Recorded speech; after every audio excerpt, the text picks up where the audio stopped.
And here's some of the new rules in that proposed law that Texas would enact. It would make it a felony for officials to send applications for mail-in ballots to voters who didn't request them. It would require people who are helping others to vote to provide written documentation of who they are and why that voter needs assistance.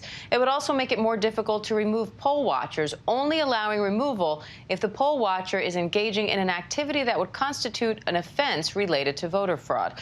I want to bring in voting rights activist and co-founder of the Black Voters Matter organization, LaTosha Brown, for more on this. LaTosha, thanks so much for being here. What are your main concerns with this proposal and others like it? For example, what's wrong with those three things, those three rules that I just read?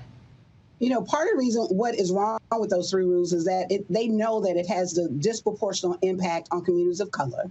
You know, they know that literally there is a culture of really being able to overcome the voter suppression that currently exists, that there are organizations and civil rights groups and pro-democracy groups that actually assist people and get information out because they're elected officials that have been bad actors that don't necessarily want voters to vote, that they've done everything in their power to shrink the voting pool. And so those particular issues, what it does is it restricts access to the ballot. Anytime you restrict access to the ballot, it has an undue burden. It becomes more burdensome on people who have already strapped for resources. It becomes more burdensome for people who live in rural areas, for people who may not have access to the city and city places as others. And so when we're looking at city voting places, polling sites as others, and so what we're looking at, this is a blatant attempt to actually reshape who is able to vote and who are not able to vote. I thought it was interesting that Governor DeSantis on yesterday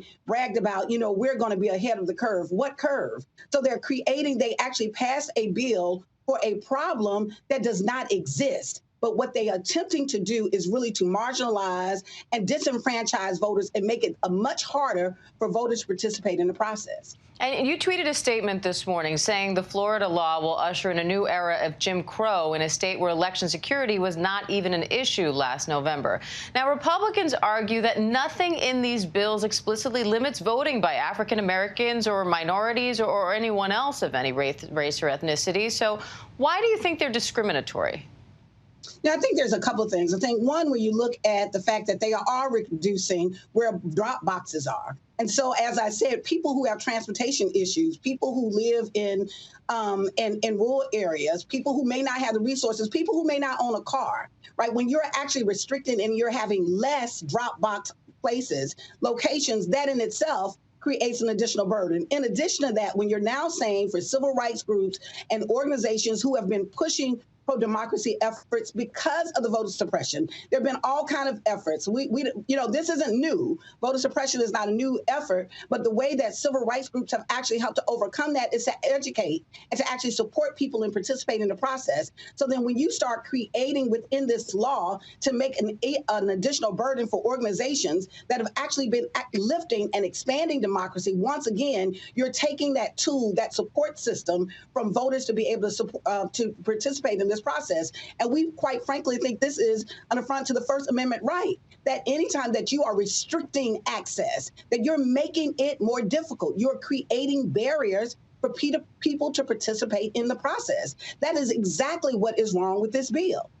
Now, Black Voters Matter and other activist groups have filed lawsuits against the new law in Florida. What's the goal there, and what are some of your next steps in trying to fight these bills?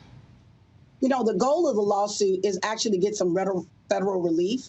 That's certainly what we're seeing in these states, particularly states like Florida and Georgia, who have had a long history of voter suppression, a long history of disenfranchising voters, and a long history of targeting Black voters. You know, that what we're seeking is injunctive relief. We want the federal courts to actually be able to give us some relief around these bills, you know, that we think is an infringement on our First Amendment rights. This is precisely the kind of thing that the Voting Rights Act of 1965, had it not been gutted in 2013, would actually provide some protection around. So we need additional federal protection right now and some immediate relief from the courts. the way that we're going to move forward on that, there are three things that we're going to do to move forward on this. One, we're taking this fight to the courts. Two, we're taking this fight to the communities. We're actually organizing community. We actually we're launching a freedom ride that instead of the freedom rides coming north, going south, the south is going north. We're going to D.C. We're taking voter advocates all over in these states, all over the South that are actually impacted by these issues to go to D.C. to support and actually call for the immediate passage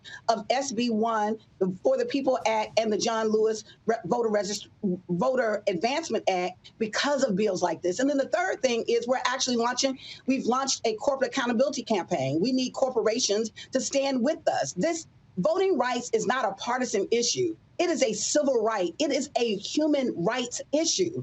And so it is fundamentally against everything that we're talking about in the Constitution that says we the people, when you have a small select group of people who are doing everything in their power to shape who they want to be in the electorate, who they think should be voters, and to actually create processes to make it more difficult for a targeted voter.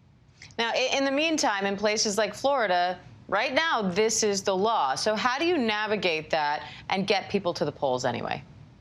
You know, we've shown that in Georgia. I think that part of, while voter suppression has a long history in this country, organizing has a long history in this country. We believe that this is fundamentally anti-democratic. And so what we're doing is we're mobilizing, just as we did in Georgia. We're actually organizing even harder. That this is an effort that we have. There's a governor's race election coming up, and it's clear that he is on the side of doing anything that he can to disenfranchise and marginalize voters. And so what we're doing is educating voters. We believe that people have power, and that when people are educated on this issue, show up in record numbers, hold elected officials accountable who are literally trying to seek to marginalize their vote, that is one effort around that. And what we said is actually being able to go to the courts to get some immediate relief, actually push for the rescission of these bills. We want these bills repealed.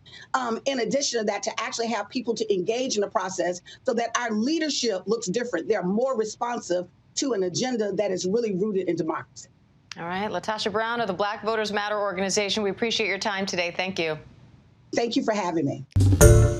Hi, everyone. George Stephanopoulos here. Thanks for checking out the ABC News YouTube channel. If you'd like to get more videos, show highlights, and watch live event coverage, click on the right over here to subscribe to our channel. And don't forget to download the ABC News app for breaking news alerts. Thanks for watching.